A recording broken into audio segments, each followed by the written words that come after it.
एक समय की बात है। कैलाश पर्वत पर भगवान भोलेनाथ और माता पार्वती बैठे हुए थे।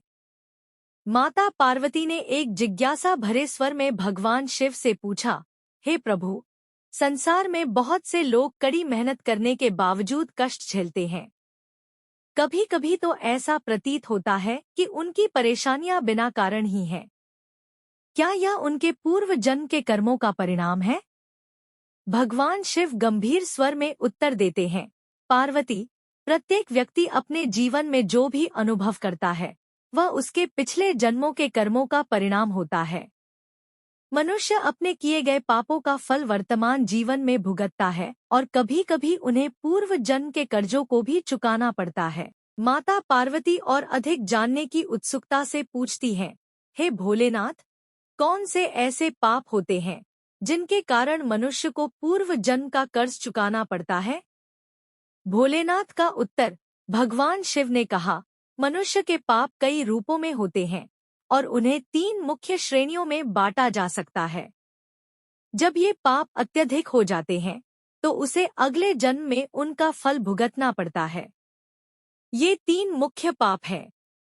1, धन का दुरुपयोग या किसी का धन हड़पना। जो व्यक्ति किसी और के धन को छलकपट या अन्य अनुचित तरीकों से हासिल करता है उसे अगले जन्म में निर्धनता और आर्थिक कठिनाइयों का सामना करना पड़ता है। यह कर्म उसे अपने पिछले जन्म के कर्ज के रूप में मिलता है। 2, प्रकृति और जीवों का अपमान। जो लोग प्रकृति, पशु पक्षी या अन्य जीवों के साथ बुरा व्यवहार करते हैं उन्हें अगले जन्म में शारीरिक कष्ट और स्वास्थ्य संबंधी परेशानियों का सामना करना पड़ता है। प्रकृति और जीव जंतुओं का अनादर एक गंभीर पाप है जिसका असर कई जन्मों तक रह सकता है। 3, अपनी जिम्मेदारियों और रिश्तों की उपेक्षा। जो लोग अपने परिवार, समाज या कर्तव्यों के प्रति लापरवाही बरतते हैं और दूसरों के अधिकारों का हनन करते हैं वे अगले जन्म में अकेलापन और रिश्तों में कठिनाइयों का सामना करते हैं। यह पाप उन्हें नए जन्म में कर्ज के रूप में भुगतना पड़ता है। कर्म का सिद्धांत। शिवजी ने समझाया कि कर्म का सिद्धांत कभी विफल नहीं होता। यदि कोई व्यक्ति अपने वर्तमान जन्म में सत्कर्म करता है तो वह अपने पिछले जन्म के पापों को भी कम कर सकता है। परंतु जिनके कर्म अनुचित होते हैं उन्हें अगले जन्म में उन कर्मों का कर्ज चुकाना पड़ता है। यह कर्ज धन, स्वास्थ्य या रिश्तों की कठिनाइयों के रूप में प्रकट हो सकता है। कथा का संदेश। इस कथा का संदेश स्पष्ट है कि हमें अपने हर कर्म को सोच समझकर करना चाहिए। पाप चाहे छोटे हों या बड़े, उनका प्रभाव जीवन के हर क्षेत्र में दिखाई देता है। यदि हम अपने कर्मों को सुधारेंगे और सदाचारी जीवन जिएंगे तो हम न केवल इस जन्म में सुखी रहेंगे बल्कि अगले जन्म में भी कष्टों से मुक्त रहेंगे।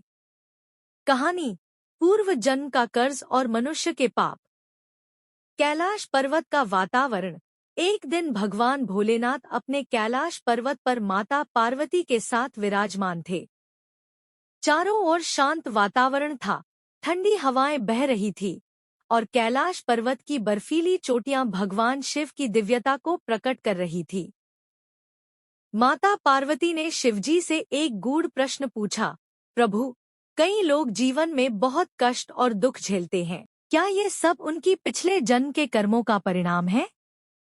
और क्या ऐसा कोई पाप है जिसके कारण उन्हें पूर्व जन्म का कर्ज चुकाना पड़ता है? भोलेनाथ का उत्तर। भोलेनाथ ने शांत स्वर में उत्तर दिया, पार्वती, संसार का हर व्यक्ति अपने कर्मों का फल भोगता है। कुछ लोग अपने वर्तमान जीवन में सुख और दुख का सामना करते हैं, जबकि कुछ लोग अपने पिछले जन्मों के पापों का फल इस जन्म में भुगतते हैं। सबसे बड़ा पाप जो मनुष्य को पिछले जन्म का कर्ज चुकाने पर मजबूर करता है वह है दूसरों के साथ अन्याय, छल और विश्वासघात। जब कोई व्यक्ति अपने जीवन में किसी का अधिकार छीनता है, किसी को दुख देता है या किसी के साथ छल करता है तो उसे अगले जन्म में इसका कर्ज चुकाना पड़ता है। यह कर्ज उसके जीवन में किसी न किसी रूप में दुख, कठिनाई या आर्थिक समस्याओं के रूप में आता है। पूर्व जन्म का कर्ज। भगवान शिव ने एक उदाहरण दिया। मान लो किसी ने पिछले जन्म में किसी का धन छीना, किसी को धोखा दिया या किसी के साथ अन्याय किया, तो उस व्यक्ति को अगले जन्म में उन सभी कर्मों का हिसाब चुकाना पड़ेगा। वह या तो आर्थिक तंगी का सामना करेगा या उसे ऐसे हालातों का सामना करना पड़ेगा जहां उसे दूसरों से मदद मांगनी पड़े। यह कर्ज केवल तभी चुकता होता है जब वह व्यक्ति अपने कर्मों से प्रायश्चित करता है और सही मार्ग पर चलता है। मुक्ति का मार्ग। माता पार्वती ने पूछा, प्रभु, क्या इस कर्ज से मुक्ति संभव है? भगवान भोलेनाथ ने उत्तर दिया, हाँ पार्वती, सच्ची भक्ति, कर्मों की शुद्धता और दूसरों की सहायता करके इस कर्ज से मुक्ति पाई जा सकती है। जब व्यक्ति सच्चे दिल से दूसरों की मदद करता है, अपने कर्मों को सुधारता है और बिना किसी स्वार्थ के भलाई करता है, तो उसे धीरे धीरे अपने पापों से मुक्ति मिलती है। लेकिन यह जरूरी है कि वह अपनी गलतियों को समझे और उनसे सबक लेकर सही मार्ग पर चले। कथा का संदेश। इस कथा से हमें यह शिक्षा मिलती है कि हमारे कर्म ही हमारे जीवन का आधार है। अगर हमने किसी के साथ अन्याय किया है, किसी को धोखा दिया है या किसी को हानि पहुंचाई है, तो उसका कर्ज हमें किसी न किसी रूप में चुकाना पड़ता है।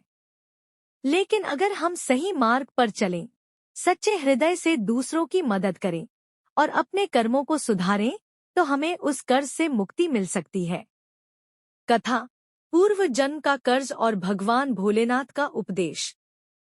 एक बार की बात है, कैलाश पर्वत पर भगवान शिव और माता पार्वती विराजमान थे।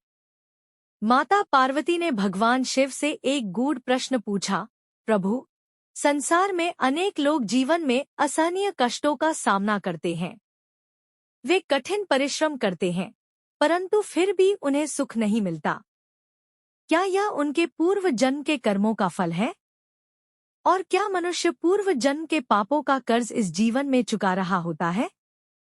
भोलेनाथ ने शांत स्वर में उत्तर दिया, हे पार्वती, जीवन में जो भी कष्ट या सुख मनुष्य को मिलता है, वह उसके कर्मों का फल होता है। लेकिन कुछ कर्म ऐसे होते हैं जिनका फल तुरंत नहीं मिलता, बल्कि उन्हें चुकाने के लिए कई जन्म लग जाते हैं।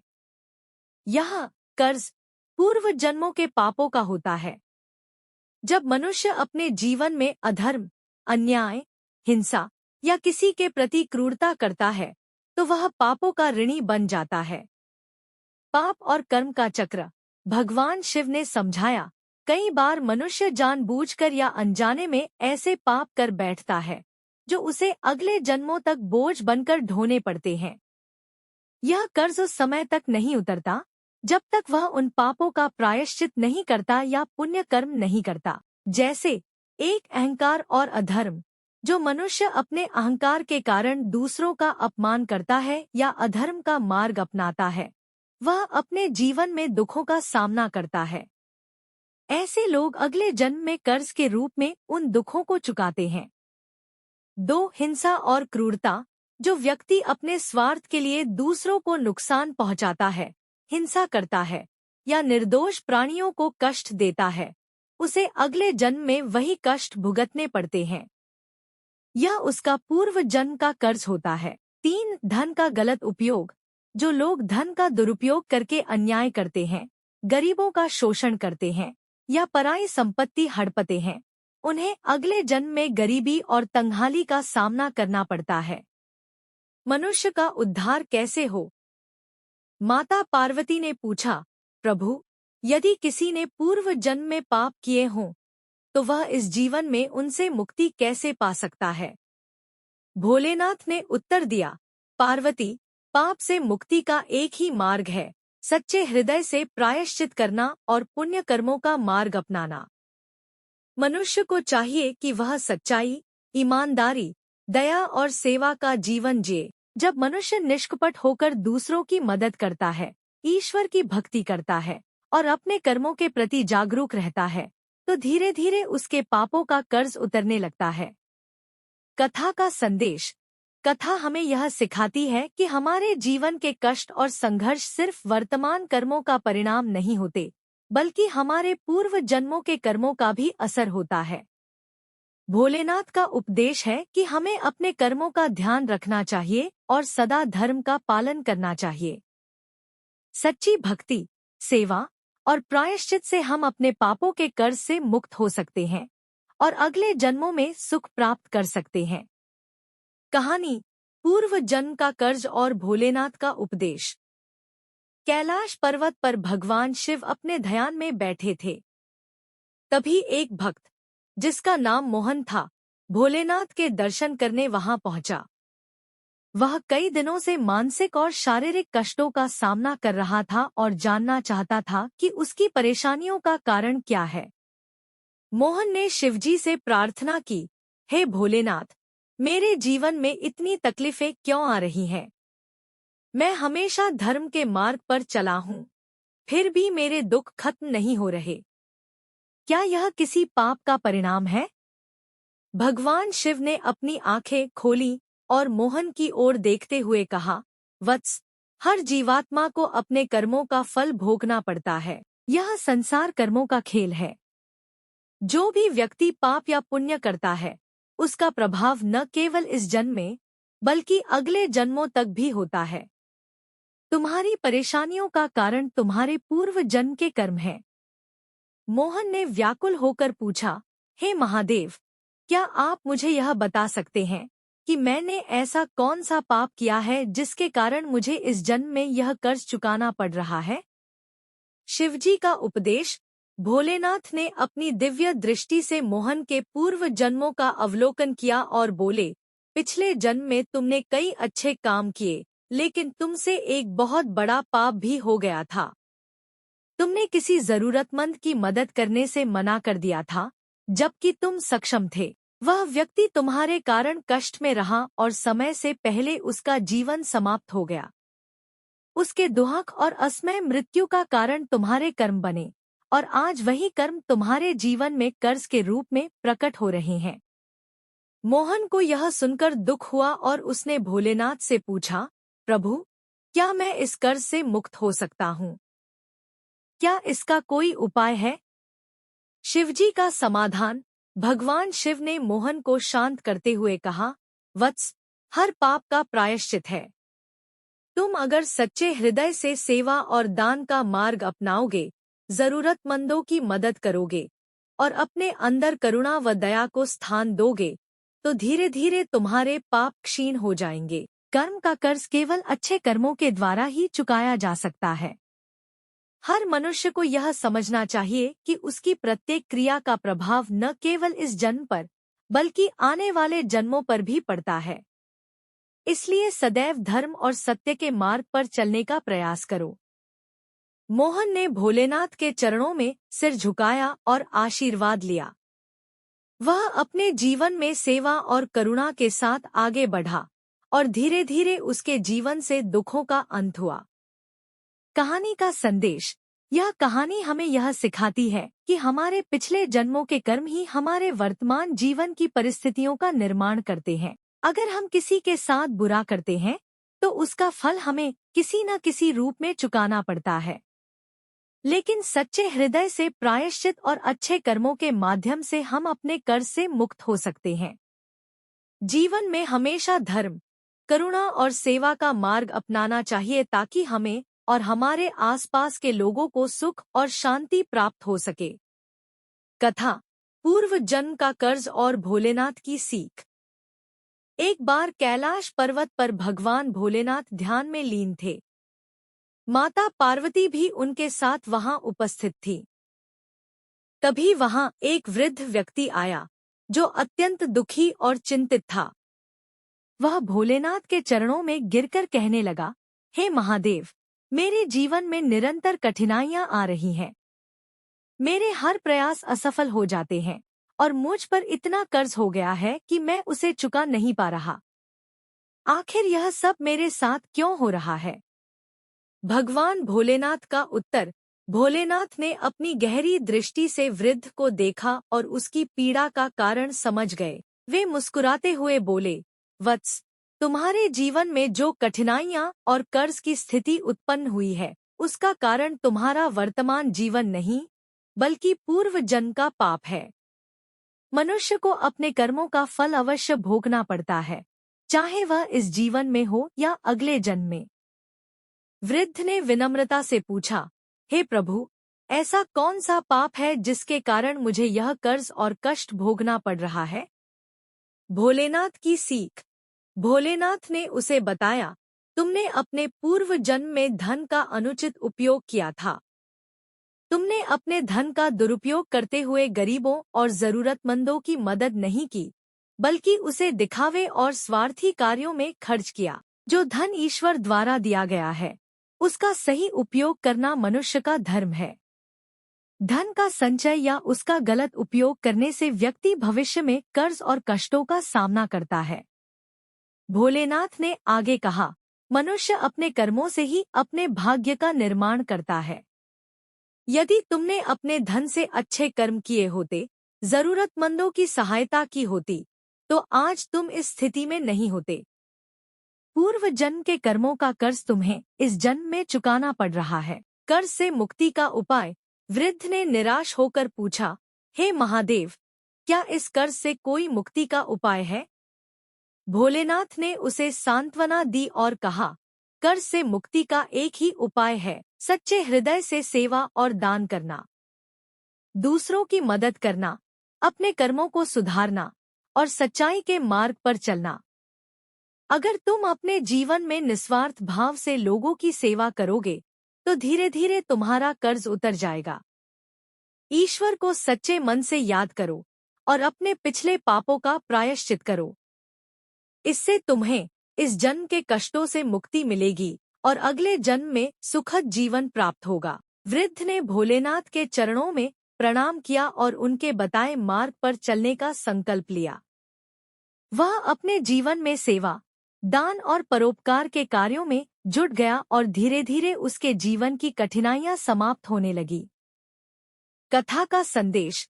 इस कथा से हमें यह सीख मिलती है कि मनुष्य को अपने कर्मों का फल अवश्य भोगना पड़ता है। यदि हम अपने धन और संसाधनों का सही उपयोग नहीं करते, दूसरों की मदद नहीं करते, तो हमें भविष्य में कर्ज और कठिनाइयों का सामना करना पड़ सकता है। सच्ची सेवा और परोपकार से ही हम अपने जीवन के कष्टों से मुक्ति पा सकते हैं। कथा, पूर्व जन्म का कर्ज और भोलेनाथ का ज्ञान। एक दिन भगवान शिव अपने भक्तों के साथ कैलाश पर्वत पर बैठे हुए थे। वहां माता पार्वती भी उपस्थित थी। तभी माता पार्वती ने भोलेनाथ से एक प्रश्न किया, प्रभु, संसार में बहुत से लोग ऐसे होते हैं जो बहुत कष्ट और दुख भोगते हैं। ऐसा क्यों होता है कि कुछ लोग जन्म से ही कर्ज और दुखों से घिरे होते हैं? क्या इसके पीछे कोई कारण है? भगवान शिव ने गहरी मुस्कान के साथ कहा, पार्वती, यह संसार कर्मों का खेल है।